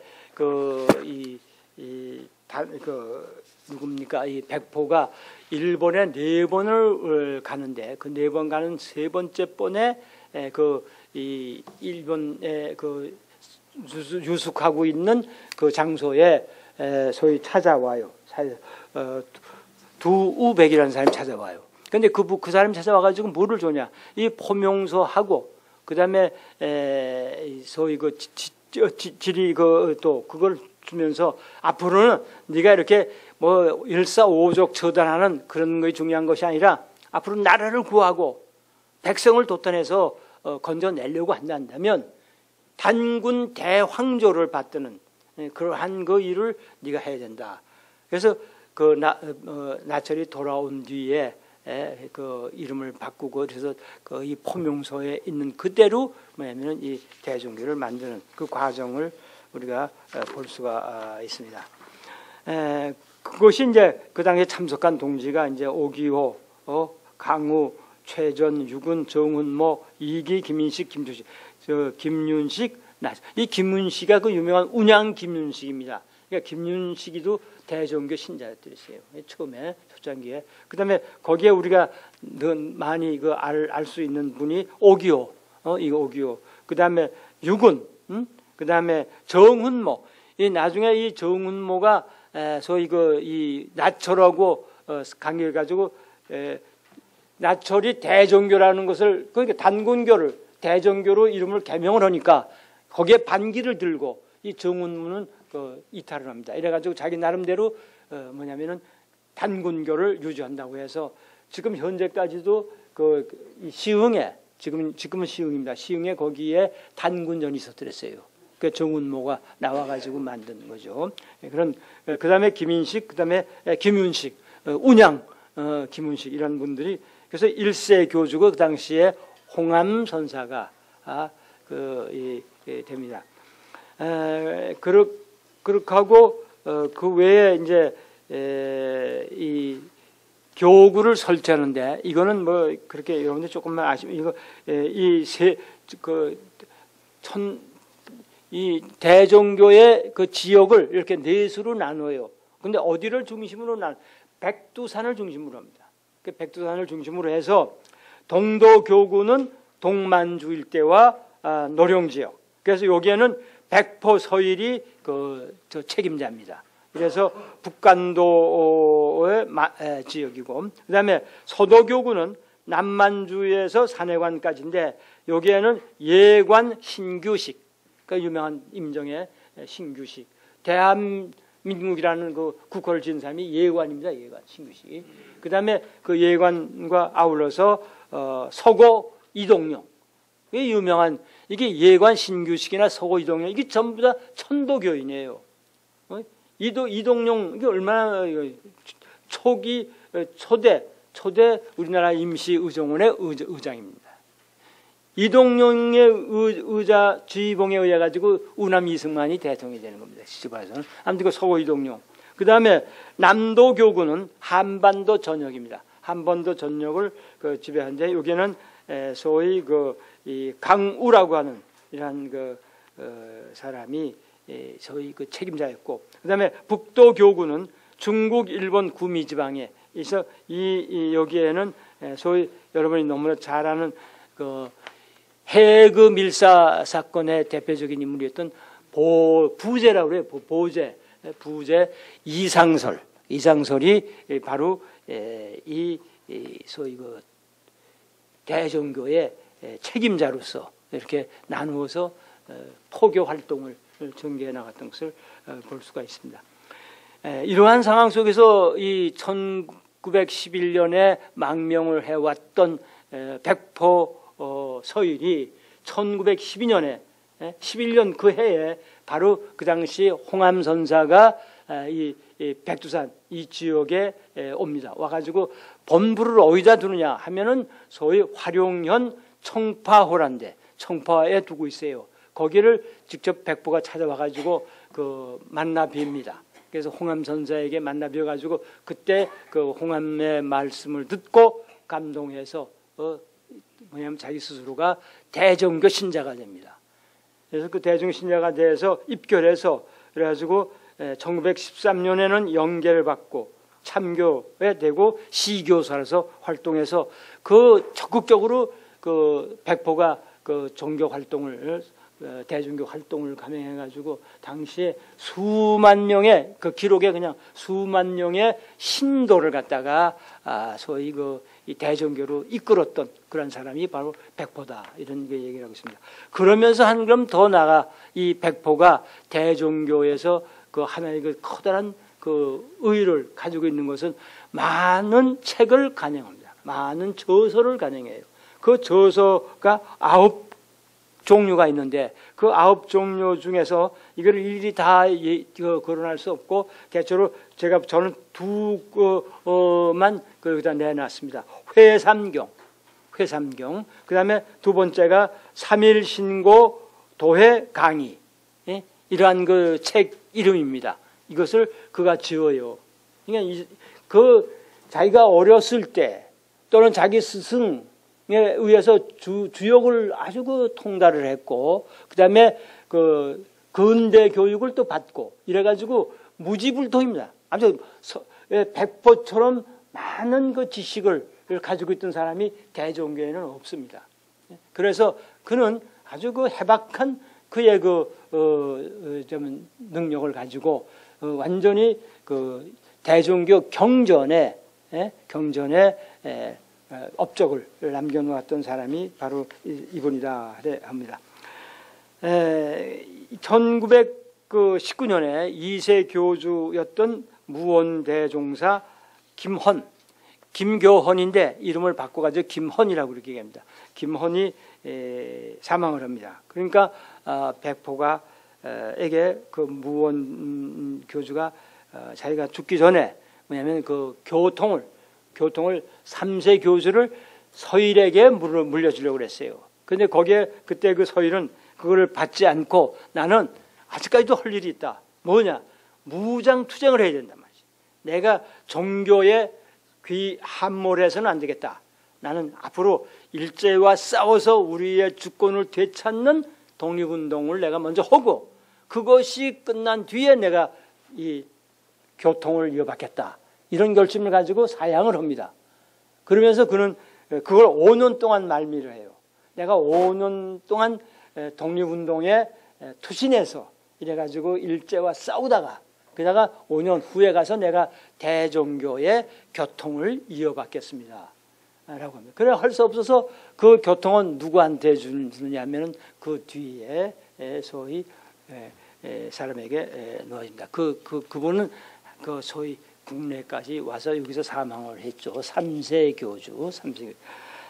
그래서 이러한 의미에서 이 대종교 종사 그 서일은 이 조촌이란 말은 제가 한번 여러분 찾아봐도 안 나죠. 이건 왜냐면 그 소위 사망하는 겁니다. 사망. 그러니까 사망하는 것을 그 대종교에서는 조촌이라고 그렇게 얘기를 합니다.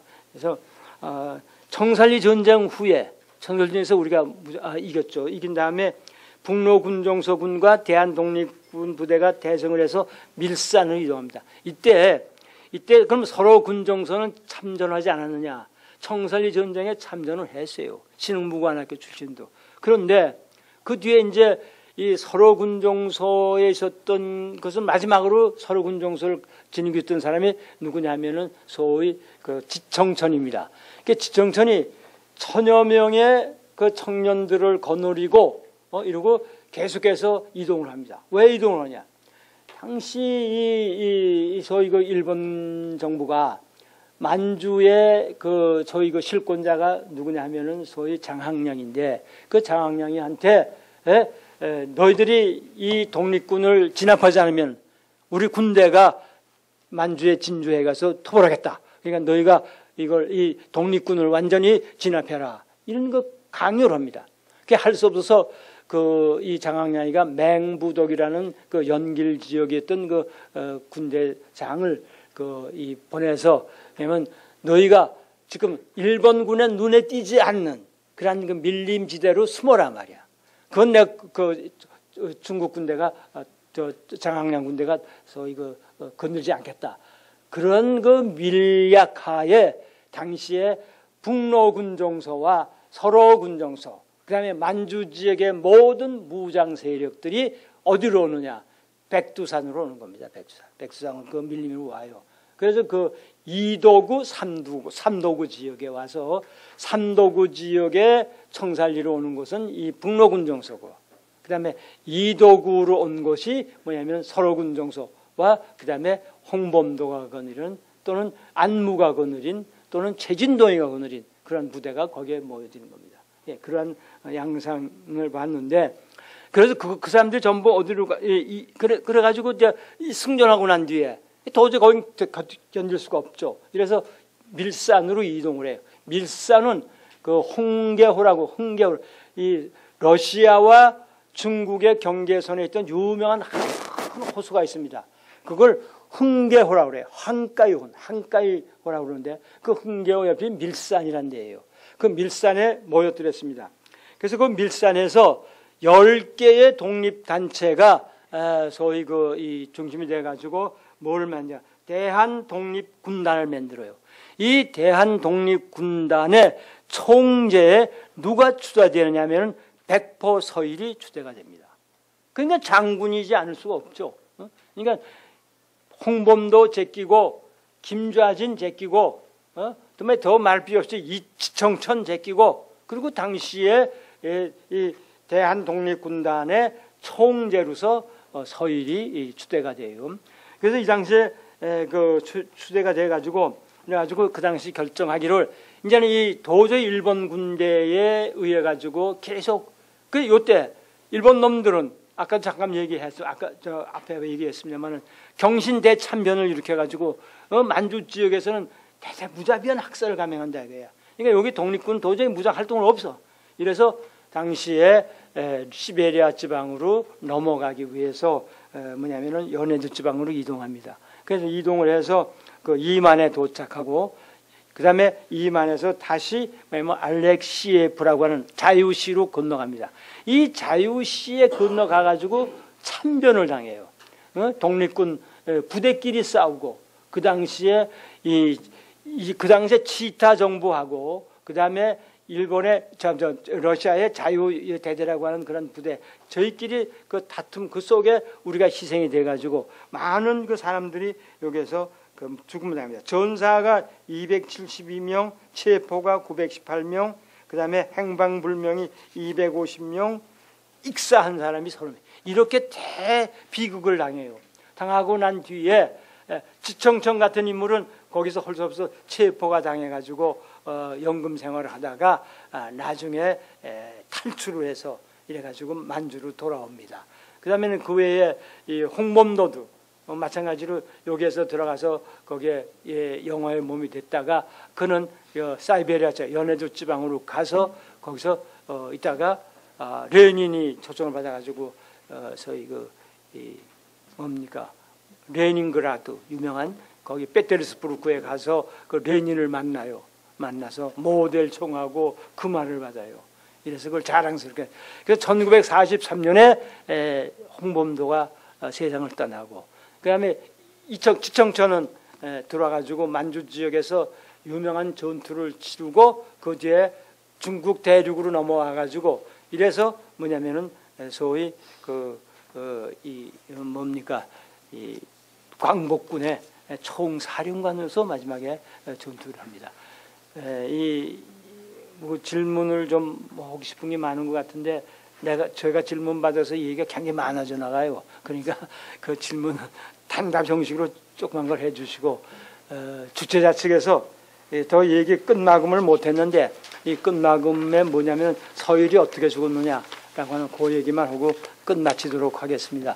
그 보시면 대종교 종사로서 서일의 조천 이렇게 얘기했습니다. 조천은 죽음을 순국을 한 겁니다. 우리 말로는 순국입니다. 근데 요 조천 한 분이 몇 사람이냐? 두 사람이 크게 똑같이 나철 홍암 선사도 조천을 해요. 고 죽는 방식 그대로 서일도 그래요. 그러니까 서일이 제일 숭배했던 인물이 홍암 신사입니다. 그래서 홍암의 서희 유고 세액을 유명을 해결했는데 그 중에 하나를 자기가 읊조리면서 그러면서 홍암은 어디서 돌아갔냐? 그럼 1916년에 삼성사가 있어요. 삼성사가 어디 있느냐 하면은 구월산에 있습니다. 황해도 구월산 삼성사에서 거기서 그는 소위 자진을 합니다. 자진은 말은 우리가 보통 하는 얘기고 이 대종교에서는 조천을 했다는 얘기죠. 그리고 그 다음에 두 번째 본으로 조천한 인물이 백포 서일입니다. 그러니까 서일은 어디서 했냐 하면은 여기에 나오는 그 당백이라고 하는 소위 자기가 머물렀던 당백진이라는 곳이에요. 그 당백진에서 둔전을 하고 그다음 거기서 군사 훈련을 시켰는데 이게 갑자기 만주의 마적단들이 쳐들어와 가지고 이래가지고 당백진을 완전히 분탕질을 놓았어요. 그래서 서일의 호위병 12명도 여기 전사를 하고 많은 청년들이 죽음을 당합니다. 그것을 목격을 했던 서일은 도저히 내가 소위 살 기력이 없다. 내가 스스로 우리 스승이었던 홍암 선수와 마찬가지로 나도 스스로 자진을 해야 되겠다. 자진을 하면서 나의 책임을 나의 독립운동에 대한 책임을 하나 면하겠다고 하는 그런 의지를 가지고 소위 조천합니다. 이때 조천하는 모습을 뭐라고 하냐면은 이 소위 조식 폐기법이라고 합니다. 조식 숨을 숨 쉬는 것을 조정을 해서 기를 멈춰요. 그러니까 숨을 쉬지 않고 멈추면 죽을 수밖에 없는 거죠. 그런 방법을 가지고 꼭 나철이 했던 죽음의 방법하고 똑같이 했던 사람이 유일하게 이 백포 서일입니다. 그래서 1921년 8월 26일 날 습격을 해서 27일 날 조천을 했습니다. 오늘날 대종교의 성지가 어디냐 하면은 소위 이 유명한 화룡현에 청파호라는 데가 있어요. 청파. 거기에 보면은 삼종사 묘가 있습니다. 그 삼종사 묘에 우선 홍암신사, 그 다음에 무원종사, 그 다음에 백포사 이렇게 세 사람의 그 무덤이 있습니다. 그걸 우리가 대종교에서는 성지다 이렇게 얘기를 합니다. 그 외에 뭐 더 말씀드릴 게 있지만은 시간을 저기서 너무 얘기를 끌어서 그냥 죄송하게 생각합니다. 근데 이 주최자 측에서 빨리 끝내달라고 하는 요청이 와서 이걸로 끝내고 마겠습니다. 감사합니다. 네, 강복 70주년을 맞는 올해 조국 강복과 대한민국의 탄생의 초석이 되었던 독립운동에 대해서 의미 있는 발제를 해주신 김호일 박사께 뜨거운 박수 부탁드리겠습니다. 예, 이어서 바로 질의응답을 하겠는데요. 자, 시간 관계상 짧은 질문 한 두 분만 받도록 하겠습니다.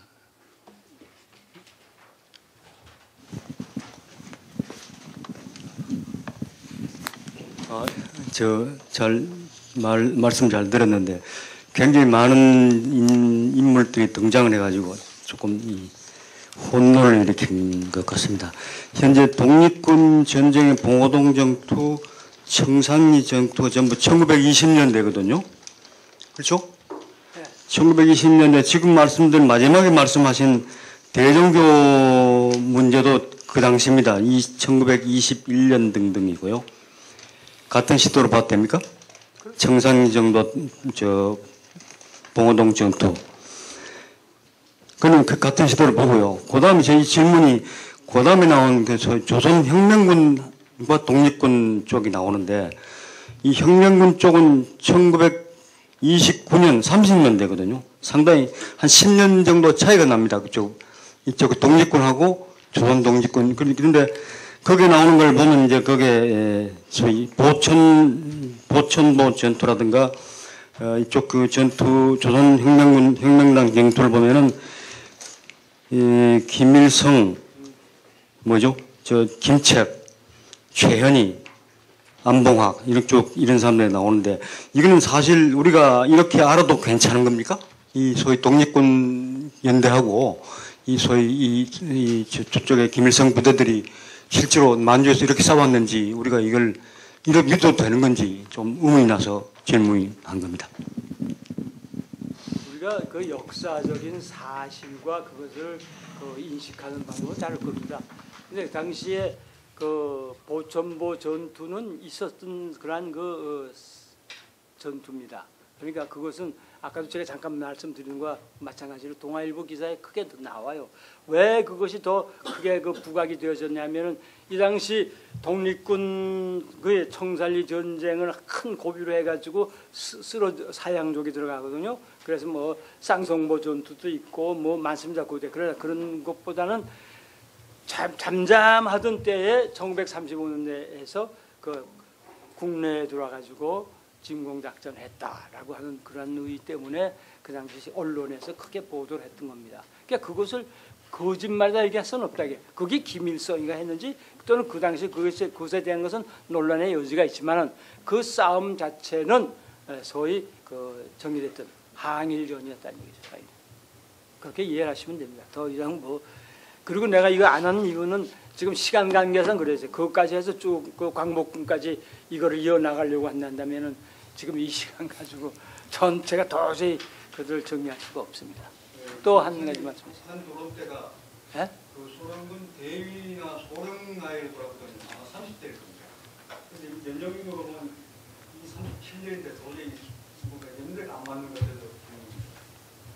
글쎄 그거야 저쪽 그 기록에 볼 것 같으면은 그가 나이가 김일성이 그러면 육문중학 2학년 때 벌써 자나에 뭡니까 소위 그 독립운동 왈 얘기해서 항일운동에 관여했던 분이 그런 사람입니다. 그러니 그거에 대한 논란은 우리 학계에서도 완전히 김일성이가 많아요. 소위 아까 얘기했던 만주의 삼천 얘기하는데 만주 삼천에 김광서라는 사람이 있습니다. 지청천 장군하고 같이 일본 육사의 선배인데 졸업을 하고 그리고 신흥무관학교에 교관으로 부임해 왔던 사람이 김경천인데 그 김경천이도 시베리아 지역으로 가가지고 그 뒤에 우리 기록에 안 나옵니다. 그래서 이 양반이 신출 김호란, 그냥 김일성이가 아니었느냐. 연령으로 봐서는 말이죠. 그래서 그렇게 하는 그런 그 학자들도 있고, 그러니까 이거는 더 연구가 진행돼야 된다라고. 또 다른 분. 예, 그 부분은 좀 더 뭐 연구가 되어야 될 것 같습니다. 예, 혹시 다른 질문 있으신지요? 예, 마치도록 하겠습니다. 예, 더 이상 질의가 없으시면은 이상으로 질의응답 시간을 마치고요. 오늘 발제에 이어서 질의응답 시간까지 정성을 다해 주신 김호일 박사께 다시 한번 큰 박수 부탁드리겠습니다. 오늘 또 새롭게 오신 분 한 분을 잠깐 소개해 드리겠습니다. 예, 전 내무부 장관이신 이동호 님께서 참석하셨습니다. 예, 박수 부탁드리겠습니다.